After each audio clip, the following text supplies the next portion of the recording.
सजत बा घरवा पे बरतिया सजत बा दूल्हे राजा के माई खुशी खुशियाली के साथे हल्दी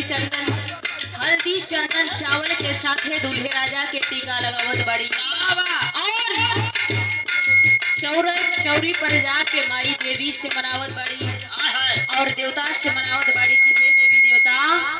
आज जैसे हमार बचवा जात हुआ खुशी खुशियाली से सवेरे वापस लौटे के चाहिए नहीं हो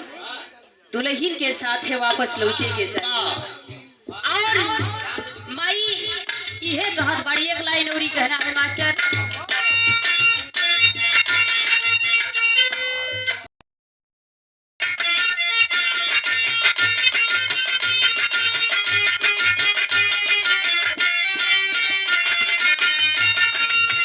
लोढ़ा तो सरसों